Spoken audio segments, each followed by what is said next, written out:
सो है guys, this boy Aman Rathore. Guys, आज के वीडियो में हम आपको आपके सामने लेकर आए हैं एक ऐसा टॉपिक जो बहुत ही महत्वपूर्ण टॉपिक है। एजुकेशन। एजुकेशन मीन शिक्षा। वैसे तो आमतौर पर हम इस वर्ड को काफ़ी सुनते हैं कि शिक्षा बहुत महत्वपूर्ण है। मात्र एक महत्वपूर्ण शब्द थोड़ा ही थोड़ा लगता है कि हाँ, शिक्षा ज़रूरी है। और हमारे भारत के और पूरे वर्ल्ड में सभी लोग, सभी बच्चे, हर घर का बच्चा शिक्षा ग्रहण करना चाहता है और सभी इसकी महत्ता समझते हैं। लेकिन अगर हम उसके अंदर घुस के देखें कि शिक्षा क्या रियल में महत्वपूर्ण है या नहीं है। देखिए, शिक्षा हर इंसान के लिए इम्पॉर्टेंट है, लेकिन अगर शिक्षा को ये समझा जाए, एजुकेशन को ये समझा जाए कि एजुकेशन से हर व्यक्ति सरकारी नौकरी पा जाएगा या हर व्यक्ति कोई पर्टिकुलर काम उसको मिल जाएगा, तो ये एक्सपेक्ट नहीं करना चाहिए। इसलिए शिक्षा को ग्रहण कराते समय एजुकेशन पॉलिसी इस तरीके की रखी जाती है। जैसे कक्षा 5 तक बच्चे को सिर्फ लिखना पढ़ना सिखाया जाता है। कक्षा 5 तक के सिलेबस में बच्चे को इतना सिखाया जाता है कि हमारे आसपास के माहौल में जो भी वर्ड्स लिखे हैं तो उनका बच्चा मीन जानकर, उनका अर्थ जानकर चीज़ों का अनुमान लगा सके। फिर जैसे जैसे बच्चा बढ़ता जाता, 6, 7, 8, 9th, 10th, तो बच्चे को 6, 7, 8 में हिस्ट्री पढ़ाई जाती है, जियोग्राफी पढ़ाई जाती है और मैथ्स पढ़ाई जाती है, इंग्लिश पढ़ाई जाती है। ये भी कोई उसको विशेष काम नहीं मिल सकता उसको कक्षा 6, 7, 8 की पढ़ाई से। उसको इसलिए ये सिखाया जाता है ताकि बच्चे गणित का हिसाब लगा सके। हम बच्चा अगर कक्षा 8 तक पढ़ा है, आगे नहीं पढ़ पा रहा है, तो अपनी ज़िंदगी में अगर कोई सामान खरीदता है तो उसका जुड़ा जोड़ घटाना भाग लगा सके, परसेंटेज निकाल सके।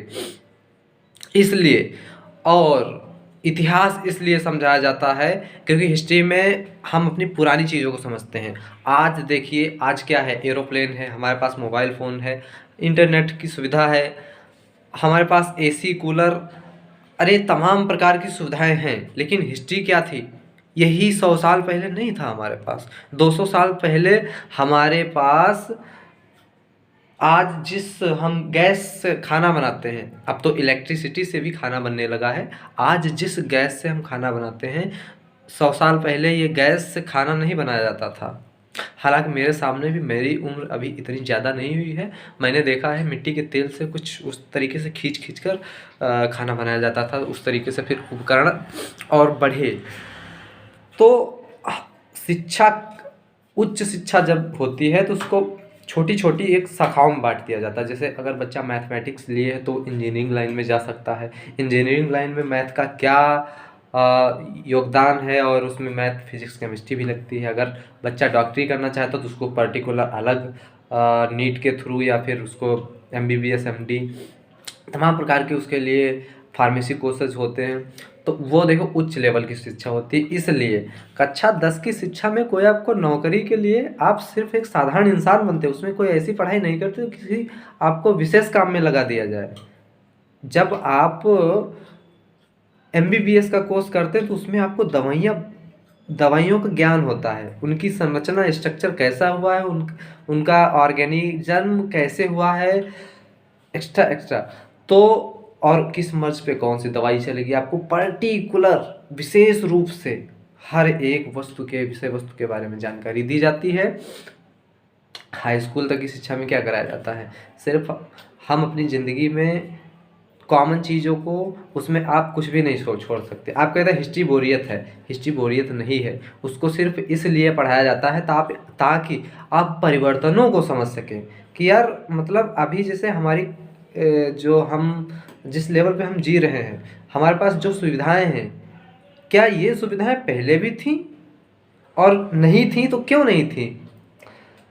तमाम प्रकार। खैर, अगर एक ही विषय पर गहनतम अध्ययन करने लगूं एक थोड़े से वीडियो में तो नहीं हो पाएगा, तो थोड़ा थोड़ा इशारे से समझाने का प्रयास करता हूं। जियोग्राफी में आप समझते हैं कि हमारी सिचुएशन है, अगर आप यूपी से हैं, महाराष्ट्र से हैं, बिहार से हैं, तो किस बंदा हमारा, जैसे आप यूपी से हैं तो यूपी से अगर बिहार के व्यक्ति से मिल रहे हैं तो आप उसके बारे में इमेजिनेशन करेंगे कि बिहार किस साइड में। बच्चा अगर भी भूगोल नहीं पढ़े हैं, अगर बिहार की सिचुएशन नहीं देखे है, वहाँ की स्थिति नहीं देखे, तो वो नहीं जान पाएगा कि बिहार उत्तर प्रदेश के पूर्व में स्थित है।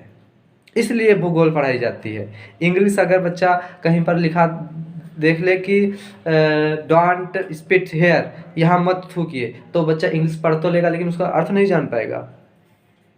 इसलिए बच्चे को इंग्लिश सिखाई जाती है। हिंदी, हमारे कवियों ने हमारे लिए विशेष रूप से प्रेरणादायक कहानियाँ बनाई हैं और बहुत सारे हमारे मानव जीवन के लिए हिंदी तो, अब हिंदी कहते हैं, हिंदी कोई सब्जेक्ट ही नहीं है। अरे उसको समझिए, पढ़ने का मतलब ये नहीं होता है कि आप पढ़ने से आपको किसी विशेष चीज़ में ले लिया जाएगा। उनको उनको समझो, उनका अध्ययन इसलिए ना करिए कि सिर्फ उससे सरकारी नौकरी मिलती। हाँ, सरकारी नौकरी का सपना रखिए। आप जब उच्च लेवल की पढ़ाई करेंगे तो आपको सरकारी नौकरी भी मिलेगी, आपको अच्छा काम भी मिलेगा, आपको नहीं सरकारी मिलेगी तो प्राइवेट मिलेगी। लेकिन अगर कक्षा 6, 7, 8 और 9, 10 से ये आप उम्मीद लगाए बैठे हो कि ये इससे हम कुछ विशेष कर लेंगे, उसमें विशेष सिखाया नहीं जाता। उसमें तो आपको ज़िंदगी जीने के लिए पढ़ाई कराई जाती है। अगर आप कक्षा 10 के ऊपर बढ़ोगे तो आपको देखो स्ट्रीम लेनी होती है। आप साइंस साइड लें, साइंस साइड में मैथ लें या फिर बायो लें, फिर या फिर आर्ट्स साइड लें या फिर एग्रीकल्चर लें या फिर कॉमर्स लें। वहाँ से आपकी पढ़ाई शुरू होती है। वहाँ से आपको किसी भी संस्थान में काम करने के लिए सिखाया जाता है। उससे पहले किसी भी संस्थान में काम करने के लिए नहीं सिखाया जाता। उसके पहले आपको ज़िंदगी जीना, अच्छी ज़िंदगी जीने के लिए सिखाया जाता है। लेकिन आप उससे क्या उम्मीद करते हो कि ये तो, अगर ये पढ़ेंगे तो ये नौकरियों में आएगा। आता है, छोटी-छोटी नौकरियों में उसका आता है, कक्षा 6, 7, 8 और 9, 10 का आता है। लेकिन मेरे हिसाब से वो ना भी आए तो ये आपकी ज़िंदगी में हमेशा काम आया करता है। लेकिन आप जैसे आप इंजीनियरिंग लाइन में चले गए तो वो ज़रूरी नहीं कि इंजीनियरिंग लाइन में चले गए। अब कोई जैसे अपना कपड़ा बेच रहा है तो उसको इंजीनियरिंग लाइन वाले कोर्स से क्या मतलब, बेचारा अपना कपड़ा बेचेगा। कोई अगर सब्जी बेच रहा है तो अपनी सब्जी बेचेगा, उसको साइन थीटा कॉस थीटा से क्या मतलब, उसको अवकलन अवकलन से क्या मतलब, डी बाई डी एक्स, ये बात है। तो इसीलिए एजुकेशन पॉलिसी भी इस तरीके से रखी गई। तो कहने का मतलब क्या है? कहने का मतलब ये है कि कक्षा 10 तक तो सभी को पढ़ना चाहिए। इसका मतलब ये नहीं कि उसकी पढ़ाई बर्बाद गई, उसको ज़िंदगी जीने का तरीका आ जाएगा, वो सिर्फ सीखे। और हाँ, ऐसी बात नहीं है कि 10 के बाद नहीं पढ़ना चाहिए। जिसका मन लग रहा है पढ़ाई में, बिल्कुल पढ़े, बिल्कुल पढ़े। वो अच्छा करेगा, क्यों नहीं करेगा? शिक्षा से तो लोग कहाँ से कहाँ पहुँच गए, समझ रहे हैं? तो ये हमारा उद्देश्य था। हमने वास्तविकता बताने की कोशिश करी है। ओके गाइस, अगर आपको हमारा वीडियो अच्छा लगा, आपको हमारी बातें अच्छी लगी तो हमारा समर्थन करें। जय हिंद।